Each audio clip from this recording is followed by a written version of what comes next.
Come right away, tonight is crucial. My husband called me to say that my 6-year-old daughter was hit by a car and was unconscious. I'll never go. She is a precious daughter to me, but I had no choice but to answer that. You're still a mother. My husband raised his voice and blamed me. But I had to keep a promise to a person. No matter how much he was taunted, I couldn't go to his daughter. I mean, she's the one.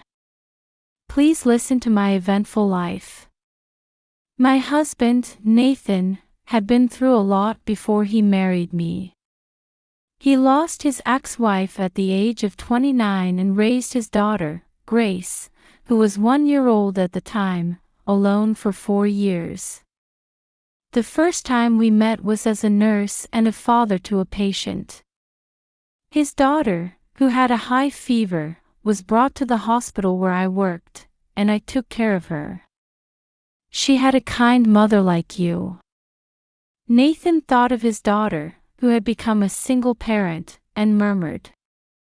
I was attracted to his soft atmosphere, so when he approached me, I began to meet him personally.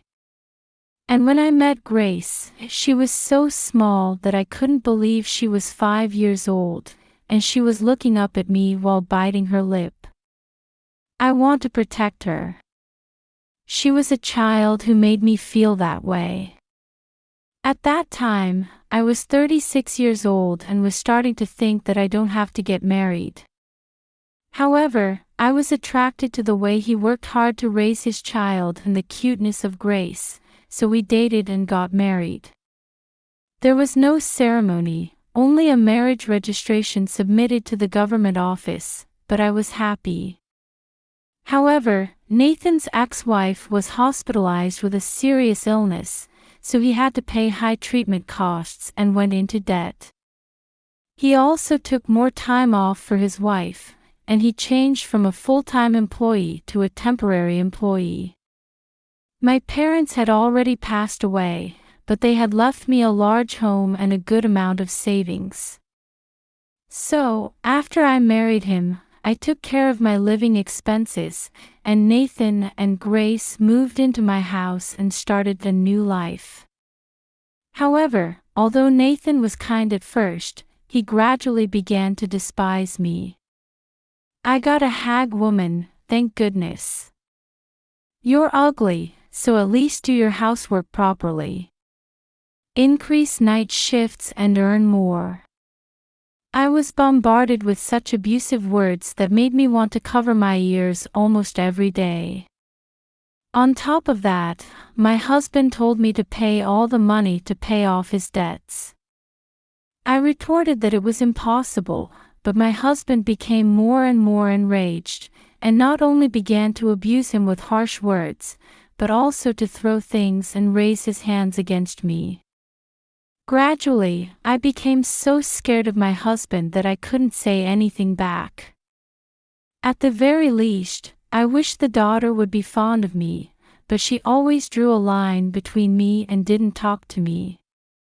Grace, do you want to play with me? Even when I talked to her, she would turn to the side and hide somewhere. And Nathan even started asking me for extra pocket money, and my financial burden was getting bigger and bigger by the day. To be honest, I was disgusted with this kind of life, but I managed to endure it because I felt obligated to raise my daughter-in-law.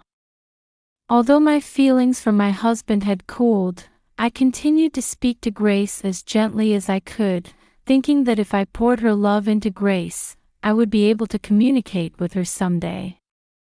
In those days, there was one time when I felt that I had a heart-to-heart with my daughter. The rabbit mascot that Grace has been hugging all the time, it was supposed to have been originally white, but it was stained black. That rabbit is so cute. I got it from my mom. That's an important thing, but it's a little dirty, so I'll wash it for you. No, I feel sorry for her if you put her in the washing machine. When I told her that she would wash it with my hands gently, she seemed to be reluctantly convinced. When I received the mascot from my daughter, I found a small folded piece of paper in the breast pocket of the rabbit's clothes. "What's this?" When I asked, Grace had a smug expression. Apparently, she was unaware of the existence of the paper. When I opened it, I found a mobile phone number with the words, "Please protect this child." I'm sure Grace's deceased mother wrote it because she felt that she had little life left. Even if I call the written number, I will not be able to connect because she is no longer in this world. I almost cried when I thought about how she felt when she had to leave this world, leaving her small child behind. No matter how cold Grace treated me, I was determined to protect this child instead of my mother. But in hindsight, that was a big mistake on my part. When I gently hand-washed the rabbit with all my heart, it turned white. When I put the letter from her mother back in its place and gave it to Grace, her eyes lit up and she said, "Thank you." When I saw her like that, I was happy from the bottom of my heart. However, immediately after that, when my husband returned, Grace's attitude suddenly changed. "Go away."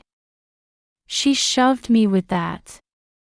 When my husband saw it, he laughed with his nose and contorted his mouth. "You hate me so much, we are strangers after all." There was certainly a sense of communication with Grace, but was it because of my mind? I was disappointed that I might not be able to convey my sincerity to my daughter no matter how I did it.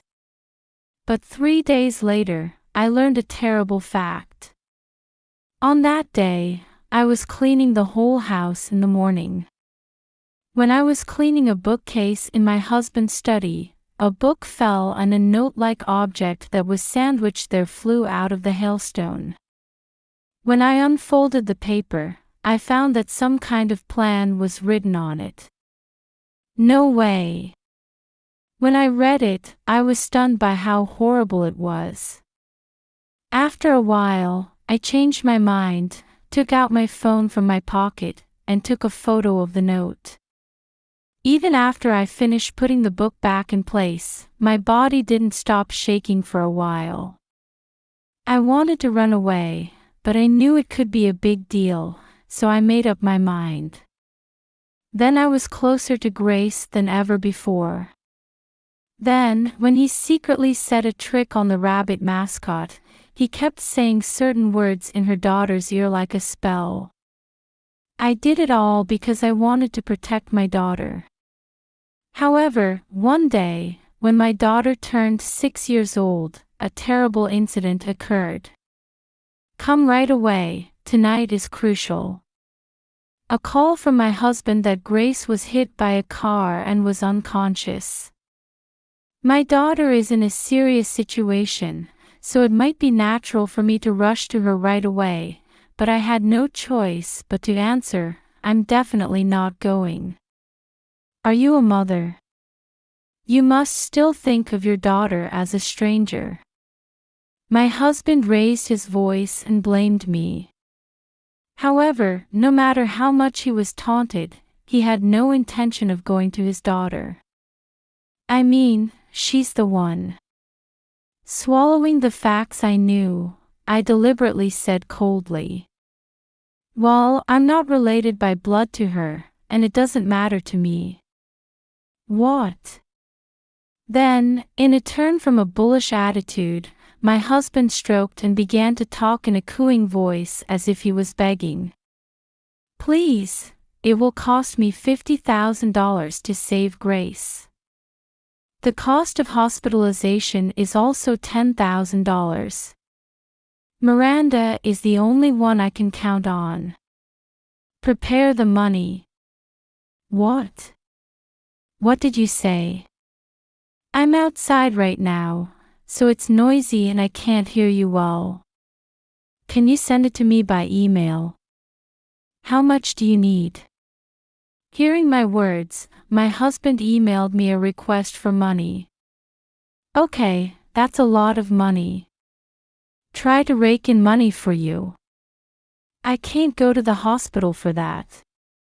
I don't care about that, because Grace has me. Hurry up and get the money ready. It's utterly disgusting.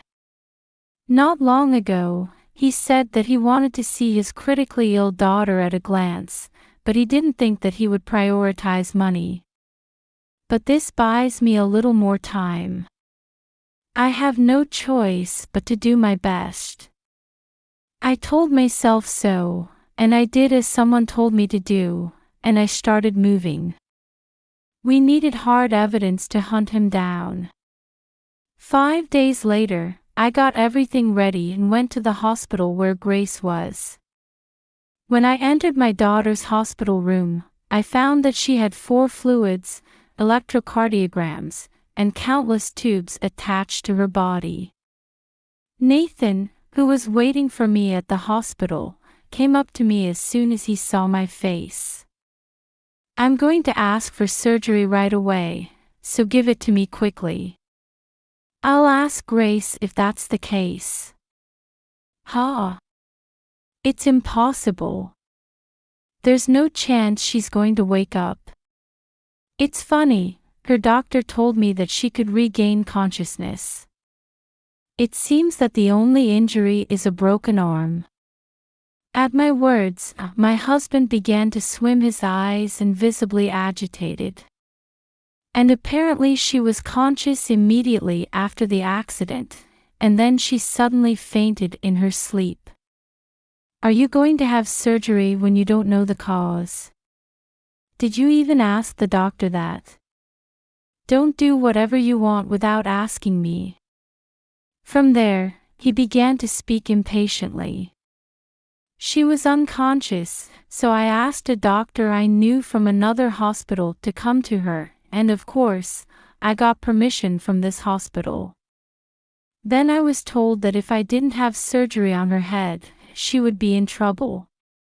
As soon as the money comes in, I'm supposed to transfer her to the hospital. My husband's story was messy, but even so, I was stunned that he came up with lies one after another. Then let's ask her what she wants. I went to Grace's bedside, held her hand, and whispered in her ear. Grace, Miranda, we've got everything. Sorry to keep you waiting. It's okay.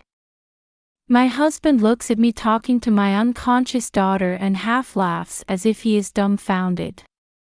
However, the next moment, Grace opened her eyes in a flash. She shook my hand back and looked into my husband's eyes. She looked like a grown-up, and I didn't think she was a 6-year-old child. It's understandable, because she has always been looking at Nathan's complexion. I hate my daddy. Yes, she was conscious from the beginning. When my husband saw his daughter get up, he was so surprised that he kept his mouth open and screamed. In fact, before my husband contacted me, my daughter called me after she was hospitalized. After the accident, Grace was found collapsed on the road by a passerby and was taken to the hospital by ambulance. However, when she arrived at the hospital, she woke up and was in a calm state, so she was put to bed for a while.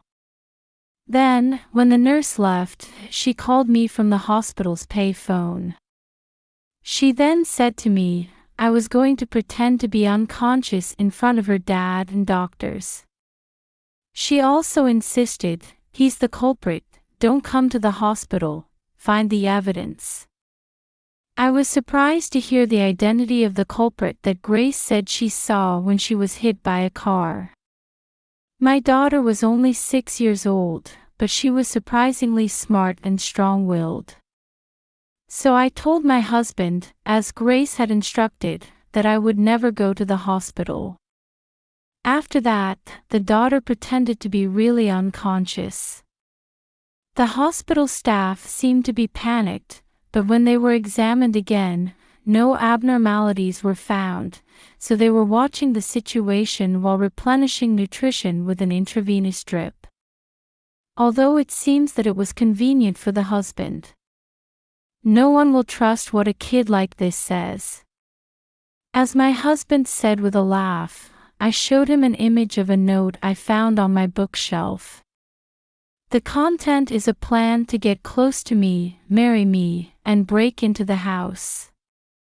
And he was going to hurt my daughter and extort a lot of money from me in the name of paying for her treatment. Seeing this, I decided to defend Grace. In case something happened, I gave the rabbit mascot a piece of paper with my phone number on it and a quarter coin for the phone bill. And then I kept saying the same words in her ear every day, like a spell. Watch out for injuries, and if you need help, call me. And I taught her how to make phone calls. However, the accident happened. I was deceived by you into marrying you, and I couldn't protect my daughter. Still, the husband played innocent. That's the material for a novel I've been thinking about writing someday. It's all made up. It's not proof. I've even received emails from you asking for money. You pretended not to hear me and deceived me. We're a couple, so it's not a big deal to lie and get paid. So it's not a sin to run over your daughter with a car. At that moment, my husband's eyes widened and his face became horrified. Did Grace say that? It was a lie. No one was watching. It was on the dashcam. Oh, it can't be, all the data should have been deleted. Even if they ask me why I deleted the footage, I just say it was on a whim. Perhaps he was upset, but he didn't seem to notice that he was inadvertently slipping his mouth. So I showed her an image of the moment my husband hit her daughter in a car. How could you have such a thing? I should have erased it. My husband turned pale and began to tremble. It's a pity, but if you ask a professional to do this, he will recover your data immediately. Damn it. It sucks to hurt your own daughter for money. The tense exchange between me and my husband reverberated outside the hospital room, and before I knew it, many patients, nurses, and doctors were in the hallway. Then one of them stepped forward and said, I can testify about what this man did. Mom. Yes, the woman is her husband's ex-wife. It was my husband's lie that she had passed away. In fact, after Grace called me, she noticed that there was another phone number on the rabbit mascot note, so she called it. Then, it seemed that she was very surprised that her birth mother, who had been told that she had passed away, answered the phone, but she told her not to come to the hospital after talking about the situation. She also gave my phone number to her mother and told her to call me. When she contacted me, I was confused, but as I listened to her story, I learned the identity of my husband and trembled with anger. According to his ex-wife, she was asked for money by Nathan from the beginning of their marriage, deprived of assets from her parents, and when she could no longer afford it, she was abandoned to switch to another woman. She was separated from her daughter and seemed to be searching hard for her whereabouts. When I told her that he would be rewarded, she begged, please call me then. And on this day, when I told her that I had all the evidence to question my husband, she also came to the hospital. Grace and her birth mother hugged each other tightly while crying. I was a little lonely, but I was really glad that my daughter's mother was alive. You lied to me that my ex-wife was gone, and that was bad luck, even to Grace. Oh, that's because she was such a terrible mother that she didn't even deserve to live. Don't be kidding. I heard about your past from her. You're a human scum. My husband, who I knew everything about, had nowhere to escape, trembled and squatted on the spot. He apologized to us and cried. I'm sorry for this, so please keep quiet to the police. It's too late, I'm sure. When I looked towards the hallway, I saw a large number of smartphones reflecting us. Please stop. My husband's crying voice echoed in the hospital room. After that, I divorced and claimed $20,000 in alimony.